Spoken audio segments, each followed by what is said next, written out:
Break news చూస్తూ ఉన్నాం. ఎట్టకేలకు పోలీసుల ఎదుట లొంగిపోయాడు బండి భగీరథ్. పేట్ బషీరాబాద్ పోలీసుల ఎదుట న్యాయవాదుల సమక్షంలో సరెండర్ అయ్యాడు. కాసేపట్లో మేడ్చల్ జడ్జి ఎదుటకు బండి భగీరథ్ను ప్రవేశపెట్టే అవకాశాలున్నాయి. బండి భగీరథ్ పోక్సో కేసులో నిందితుడిగా ఉన్నాడు.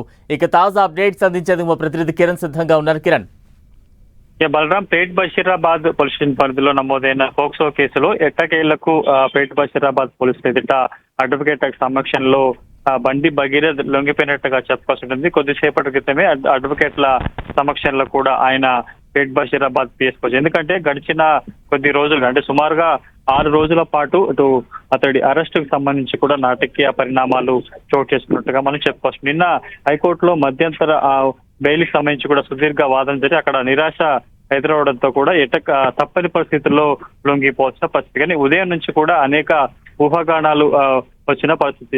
బండి భగీరథ్ను పోలీసులు అరెస్ట్ చేశానంటూ కూడా పెద్ద ఎత్తున ప్రచారం జరిగింది.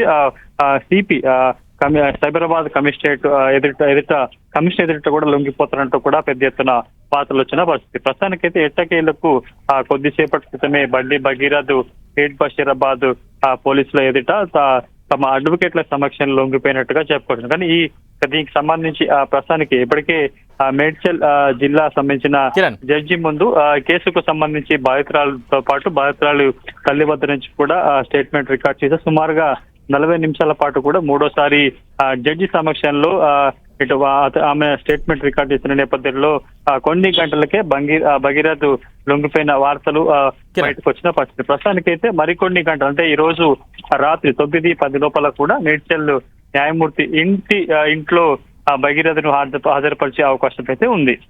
అంటే లొంగిపోయిన తర్వాత ఎటువంటి ప్రొసీజర్స్ ఉంటాయి, నెక్స్ట్ ఏం చేయబోతారు? ప్రస్తుతానికి లొంగిపోయిన తర్వాత కూడా నిందితుడికి సంబంధించి వైద్య పరీక్షలు పూర్తి చేస్తారు. వైద్య పరీక్షలు పూర్తి చేసిన తర్వాత సంబంధిత జడ్జి ముందు కూడా హాజరుపడతారు. అందుకు సంబంధించిన ప్రొసీజర్ ఇప్పటికీ పూర్తి అయిపోయినట్టుగా అటు పోలీసు వర్గాల నుంచి అందుతున్న సమాచారం. అంటే ఈ రోజు రాత్రి 9, 10, 11 గంటల ప్రాంతంలో మేడ్చల్ జడ్జి ముందు భగీరథ్ను హాజరుపరిచే అవకాశం, అందుకు సంబంధించిన ఏర్పాట్లు కూడా ఇప్పటికే పేట్ బషీరాబాద్ పోలీసులు చేశారు. కొద్దిసేపటి క్రితమే నేరుగా ఒక వైద్య పరీక్షల కోసం పేట్ బషీరాబాద్ పిఎస్ కూడా తరలించిన పరిస్థితి కనిపిస్తుంది. కాబట్టి వెంటనే అక్కడే పిఎస్ లోనే వైద్య పరీక్షలు పూర్తి చేసిన తర్వాత నేరుగా ఈ రోజు రాత్రి 10, 11 గంటలకు మనకు అందుతున్న సమాచారం ప్రకారం అయితే 11 గంటలకు మేడ్చల్ జడ్జి ఎదుట అతన్ని హాజరుపరిచేందుకు టైం కూడా ఫిక్స్ అయినట్లుగా సమాచారం. Right, thank you Kiran.